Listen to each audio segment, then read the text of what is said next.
वहां से जो आदेश हो जाए वो सभी को मानना चाहिए। नहीं मानना है, मानना चाहिए। आपने घर का मुखिया एक बनाया तो मुखिया के अधिकार में यदि घर चलेगा तो ठीक रहेगा, और यदि सब अपना अपना अधिकार चलाएंगे तो घर ठीक नहीं चलेगा। बात रही कि ये भैया या सुधार ले, ये कथा जो मैं खोल लो ना, वो तो खुल जाएगा।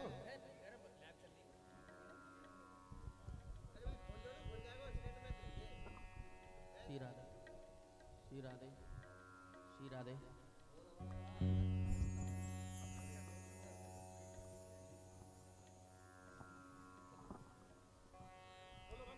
भगवान की जय। ये जो विषय रहा कथा का, देखो कथा एक वो दिव्य अमृत है जो कि सहयोग से ही मिलती है। बिना सहयोग के इतना बड़ा कार्यक्रम नहीं हो सकता है, और सहयोग के बिना जिंदगी भी नहीं जी सकते। परिवार का सहयोग होता है तभी ऊंचाइयां पकड़ी जाती है, और यदि परिवार में एक बच्चा भी हमारे संरक्षण से बाहर चला जाता है तो परिवार बिखर जाता है, ये आप जानते हैं। एक कबूतर कबूतरी समुद्र के किनारे बैठे थे, आनंद ले रहे थे, सोच रहे थे कि हम कैसी जिंदगी जिएं। उसी समय कबूतरी के गर्भ स्खलित हुआ, 2 अंडे वहां छोड़ दिए।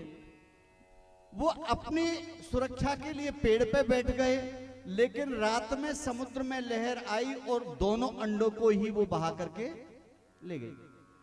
प्रातःकाल हुआ, कबूतरी बोली अपने पति से कि स्वामी, जैसे तैसे हमें 2 जीव भगवान दे रहे थे, लेकिन उन दोनों ही जीवों को ये समुद्र निगल गया है।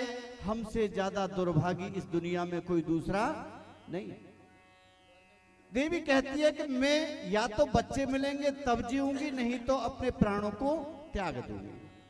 पति कहता है कि देवी आप प्राण मत त्यागो, चाहे उसके लिए हमें कुछ भी करना पड़े, चाहे हमें समुद्र को सुखाना पड़े, पर हम आपके बच्चों को ला करके देंगे।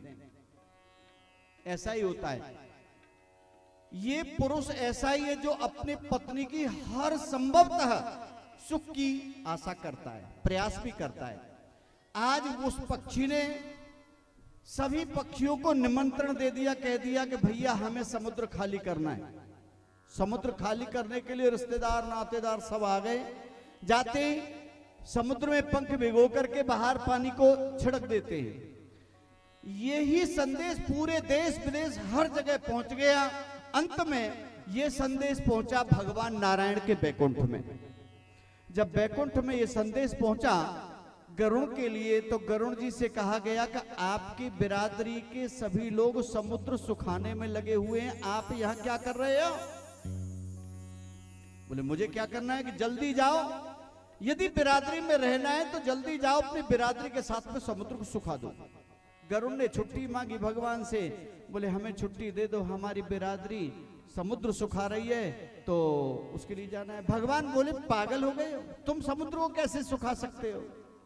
बोले महाराज सलाह मत दो, देना है तो सहयोग दो, देना है तो साथ दो, सलाह देने की जरूरत नहीं है।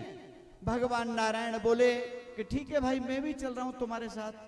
गरुड़ पे बैठकर के भगवान नारायण समुद्र पे आए, और यहां पक्षियों से गरुड़ ने पूछा कि भाई क्या कर रहे हो, समुद्र खाली तुम कर दोगे? बोले हाँ कर देंगे। बोले तुमसे नहीं होगा। बोले बात बनाने की जरूरत नहीं है, सलाह देने की जरूरत नहीं है, देना है तो साथ दो, साथ दोगे तो हर कार्य संभव है। नारायण भगवान ने जब देखा कि ये सब लग रहे हैं, गरुड़ ने कहा देखने के लिए आए हो कि साथ देने के लिए? भगवान खड़े हुए और समुद्र में जैसे ही हाथ बढ़ाया जल निकालने के लिए, तुरंत समुद्र देवता प्रकट हो गए और बोले महाराज आप तो केवल सोच लो तभी मैं सूख जाऊंगा, आपको पानी उठाने की जरूरत नहीं है, केवल सोचने की जरूरत है। आप तो इशारा कर दोगे तो मैं तुरंत ही सूख जाऊंगा, पर आप क्यों ये काम कर रहे हो? भगवान बोले हमको नहीं पता है। गरुड़ से पूछा, गरुड़ ने और पक्षियों से पूछा। धीरे धीरे जब वो बात उस कबूतर के पास गई तो उससे पूछा क्यों खिला रहे हो भाई? बोले मेरे 2 बच्चे इसके पेट में हैं, ये निकल गया है। भगवान नारायण बोले इस कबूतरी के बच्चे 2 तुम निकल गए हो, ये बच्चे दे दोगे तब तो बचोगे, नहीं तो आज तुम्हारा प्राणांती हो जाएगा, बच नहीं सकते हो। समुद्र बोला कि महाराज ये दोनों अंडे मेरे हाथ में, इनको दे दो। वो दोनों अंडे हाथ में उठाए समुद्र ने और उस कबूतरी को दे दिए। कहने का भाव कबूतरी नहीं है, कबूतर नहीं है, अंडे नहीं है, नारायण नहीं है, गरुड़ नहीं है, तो क्या है? कहने का भाव ये है कि जो ये विशाल कार्यक्रम चल रहा है ये सहयोग से चल रहा है, सलाह से नहीं चल रहा। सहयोग यदि होगा तो ये आगे भी कथा होगी। क्या आप चाहते हैं अगली बार ये कथा हो? आप चाहते हैं? जरा हाथ उठाओ, कौन कौन चाहते हैं? ईमानदारी से, बेईमानी नहीं। क्या आप भी चाहते हैं? सब चाहते हैं कि ये अगली साल भी कथा हो। यदि सब चाहते हो अगली साल कथा हो तो प्यारे सलाह से काम नहीं चलेगा, ये सहयोग से काम चलेगा। जैसे कि हमारे सर्वेश शुक्ला जी, डॉक्टर सर्वेश शुक्ला जी हैं, उन्होंने अग्रवाल जी से, महेंद्र अग्रवाल जी से कहा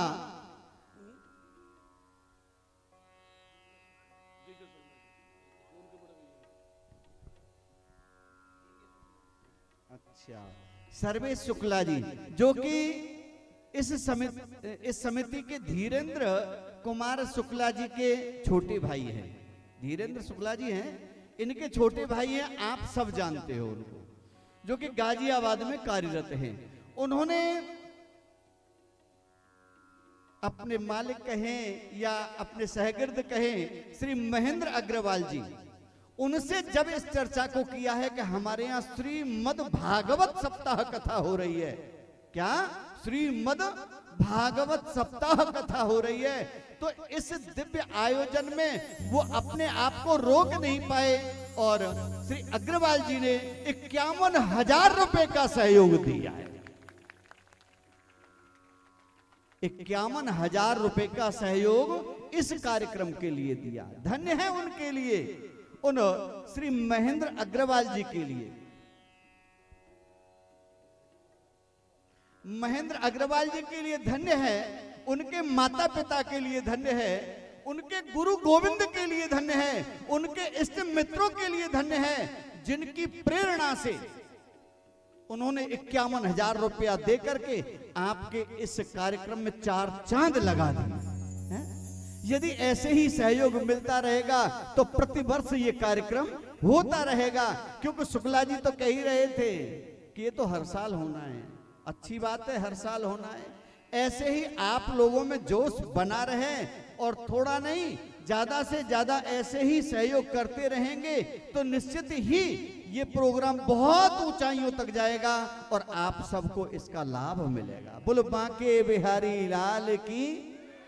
मैं आप लोगों को, ऐसा नहीं महेंद्र जी को ही धन्यवाद है, धन्यवाद तो सबके लिए है, आप लोगों के लिए भी धन्यवाद है, आपके माता पिता के लिए, आपके पितरों के लिए भी धन्यवाद है, जिन्होंने आपको सद्बुद्धि दे करके, सत प्रेरणा दे करके इस कार्यक्रम को यहां तक पहुंचाया है। आप लोग भी धन्यवाद के पात्र हैं, जो कि घर के काम को जल्दी करके यहां आते हैं इस कथा को सुनने के लिए। अब आप